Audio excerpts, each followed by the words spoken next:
Alright, it's time for game 2 of match 1 in Flush's random deck tournament. I started the fraps a little bit late here, but my hand is pretty self-explanatory. I'm playing Sepulchural Strength, and I've got a wonderful hand, basically. Another wonderful hand. I'm not gonna lie, that is really great. It's not perfect, but it's really great. Okay, at this point, when he played the green mana, the forest, I was like, what? He's not playing goblins? Insane. And frankly, this is an amazing matchup for me. Sepulchral Strength, it has so much removal, and Garruk, Pack Instinct, the deck he's using, is completely reliant on its creatures. So at this point I was like, yes, it's looking good for me. I don't know why he's not playing goblins, but this is good for me. So I'm getting a bit mana flooded here, but I'm fine, because the great thing about Evolving Wilds is that it lets you thin your deck out of lands, which means you're much more likely in your draw phase to draw something that isn't a land and something you really need. Ooh, that's a nasty card. 4/5 for 3. Pure efficiency. If I was playing the burn deck right now, I probably would have already lost. Anyway, so I keep the go for the throat because there's no need to kill his 4/5 yet. No need at all. And another mana flooding card, but another card that thins out the deck. I'm not complaining. I'm not complaining. So, do it in his turn to sort of maybe disrupt his thinking a little bit. And wait to see what he does. Prey upon. See, now this is weird. This is weird. I don't know why he does this. If I was him, I would have just swung in with both his guys. I'm assuming it's so he could get in for 7 damage directly to, you know, to just get loads of speed in there. And I guess that would have been pretty scary, but it wasn't necessary. So I chained the go for the throat, meaning that he lost his creature and lost his prey upon, and I lost nothing. pretty standard stuff, but yeah, bit of a peculiar move there for nothing, but I guess I can understand. So he ramps with Cultivate, lovely card. So we're both getting loads and loads of mana here.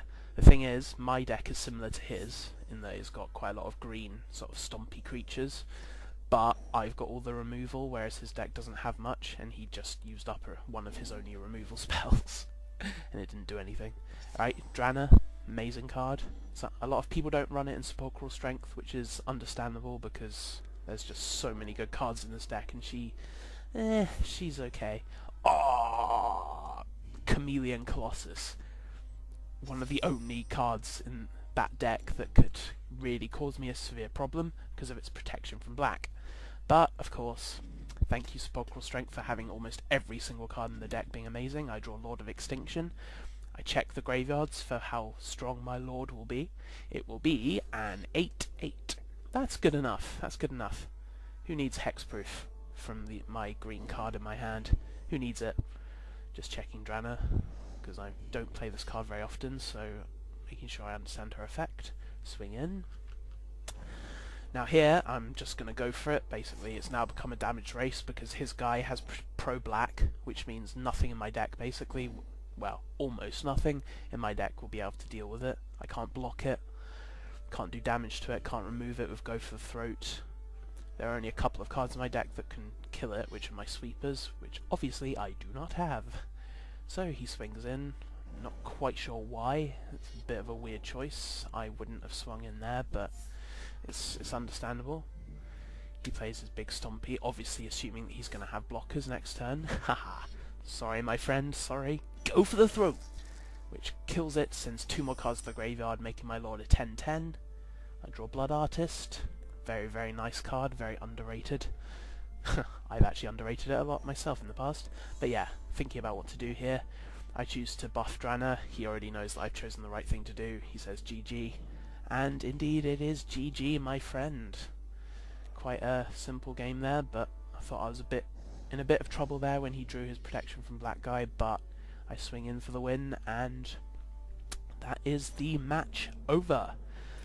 I'm sorry if this commentary has been boring. I know my voice drones on and on and on, but this is the first time I've done this, and I've done quite a few tournaments on Steam where I often provide quite colourful recaps of my duels in text form, so I just thought it might be quite interesting to do an audio commentary for a change. Hopefully, for my next match I'll be all set up and I'll be able to do some live commentary, which is way more exciting, to be honest. It's a bit dull recapping it in just by looking over the Fraps footage, but I hope it's been entertaining for you, and oh yeah, here we are just having a bit of banter at the end of the duel, saying me being humble, of course, because that's me. No, it's true what I'm saying. You know, I did get better decks. Sepulchral Strength, top tier deck. Obedient Dead, top tier deck as well, in my opinion. Lots of people disagree with me, but it's my personal. Crosswinds is my favourite deck, but Obedient Dead is a close second, and it is more powerful, so sometimes I say it's my favourite deck. But then again, my opponent, he had Goblins, which is the best deck in the game, and good for him, basically, for not playing it. Crazy, but really good, because I hate that deck. I hate playing it, I hate playing against it. It's really out of place in this meta game. I wouldn't say it's unbeatable, of course it's not, and I don't complain about it as much as most people do, and if he had used it, by all means, I wouldn't have complained. But many props to him. Many props to you for nothing, for not playing it. It's a crazy deck, and I understand. But GG, amazing match, and thank you very much for your time, and thank you all for listening. I hope that my next commentary will be more interesting for you. Okay, thanks, bye.